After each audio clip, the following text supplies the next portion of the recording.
Damn, so Armin apologizes to Berthold for taking his life, his Titan powers, and his memories, but doesn't say any sorries for stealing his girl Annie. What?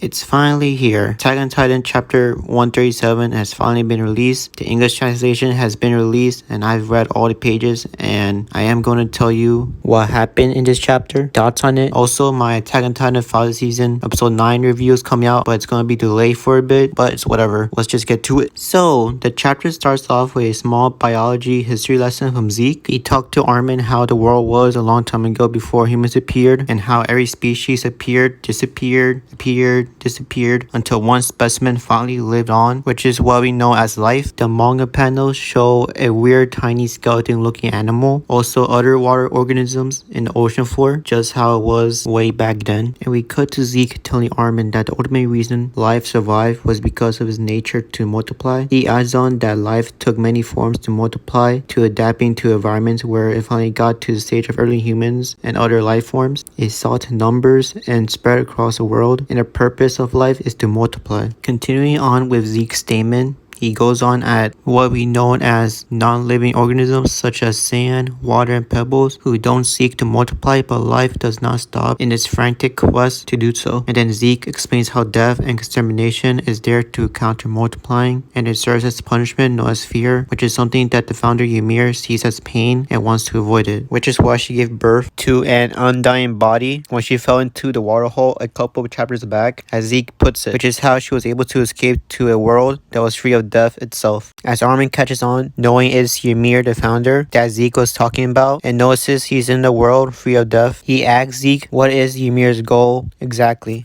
Zeke responds that even though he spent an astounding amount of time with her, he knows that Ymir couldn't never leave King Fritz. Even though she possessed great strength for 2,000 of years, she remained loyal to the king because she felt attached to the world she left behind, which is why Eren was able to understand Ymir's pain while Zeke couldn't, which is why she left with Eren. As Armin was hearing this, he immediately asked for a way out to the outside world, and Zeke said that's impossible and he doesn't know. Though Armin is still optimistic and said to Zeke he hasn't given up yet, and Zeke asked Armin was going to answer until Zeke cut him off, saying, "You will leave to continue multiplying as a continuation of your species. Is that important to you?" Armin is seen stunned, and Zeke goes on saying the miserable life forms controlled by fear, brought upon by the pointless vital activities. Pretty much from what I could interpret is Zeke is saying that there's no fear, that there's nothing Armin can do when the rumbling is on the mass extinction route, so it's meaningless to continue fighting. As Armin replies back that his friends are fighting for their lives against this fear, and Zeke with a cold face said, "What is wrong losing that fight when you know to live means to die one day, does it not?" As Armin is seen sweating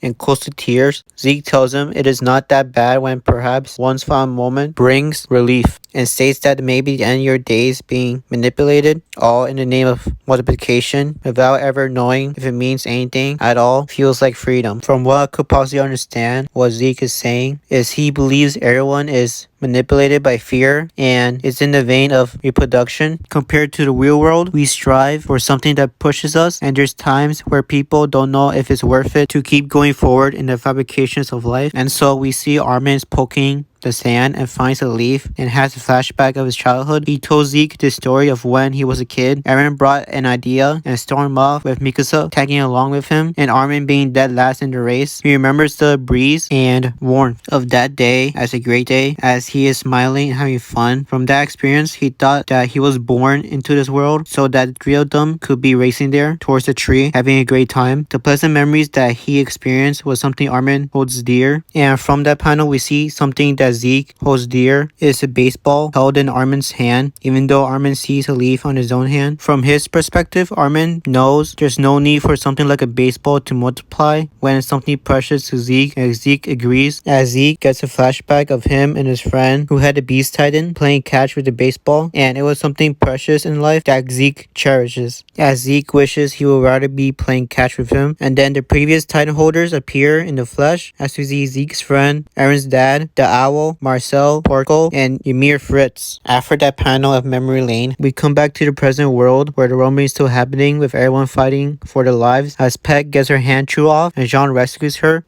Peck states she'll be able to fight again, though Jean tells her that she's at her limit and they need to retreat back to Reiner, who is seen being pinned down by a big titan wielding a scythe, while two titans come in to chase both Jean and Peck down. Annie's being pummeled by a huge titan as Mikasa yells out her name. Just as the other titans were about to topple Annie out of nowhere, Berthold and his colossal titan swoop the titans from her. Then Reiner picks up on what's going on and sees Ymir's titan form on top of him trying to help Reiner. Connie is stunned and confused to see Berthold saving them, and Mikasa straight away goes in for the cow titan creature to save Armin. As the cow titan leaps off, he gets hit in the eye by a sniper shot from Gabby. And low-key, if Gabby played COD, she would destroy lobbies with her sniper skills. Just saying.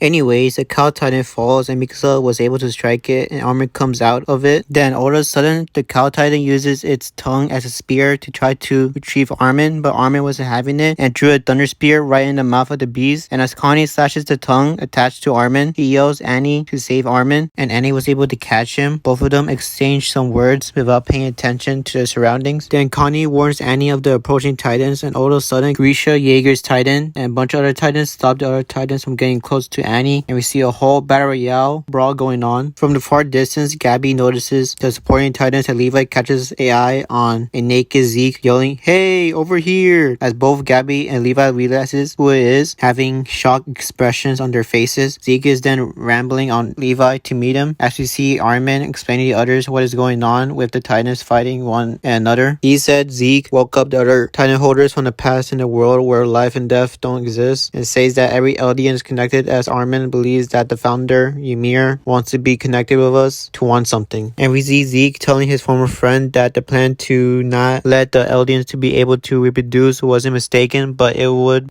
mean the world to him to play catch with his friend once more. And then Zeke gives his thanks to his father, while Armin apologizes to Berthold for taking everything from him when he ate him, and both Zeke and Armin ask of them to lend them their strength. As it transitions to Zeke admiring the view, Levi swoops in and slices Zeke's head off with one clean cut, and once the head comes off, the rumbling stops with the last remaining people from the outside world in shock. We see Reiner and Peck holding off the other titans from John so he could detonate the explosives hanging on Aaron's neck, and once John finally detonates it, a parasite string comes out to attach itself to Aaron's neck, and that's when Reiner comes in and Hulk smashes the parasite limb as Falco flies in to retrieve John and Peck from Armin, who is about to transform and explode the area by turning into a colossal titan. Then John said what will happen to Reiner, and Peck said that the armored titan could withstand a colossus titan explosion, adding on that Reiner is prepared for the consequences, as John and Peck were able to board on Falco, who flew the rest of them to safe distance. Armin says thank you to the previous titan holders and saying that without them the rumbling wouldn't have stopped, and as Mikasa sees from a high altitude with a sorrowful face as Armin says his last words, saying goodbye Aaron before he transforms into the colossal titan, causing a huge explosion, and the manga chapter ends there. Phew. Wow, I can't believe it's 2 more chapters left, and the last chapter is coming in 2 months around April. Yeah, I know the ending is going to be sad and depressing, and I don't know if my mind is mentally prepared for what's going to happen in the last chapter. I just don't want to think about it, honestly, even though I want to read it right now. Anyways, I like this manga chapter and I give it 10 out of 10, and RP my man Zeke, and see y'all next time in the next video for my episode 9 review of Attack on Titan. Peace.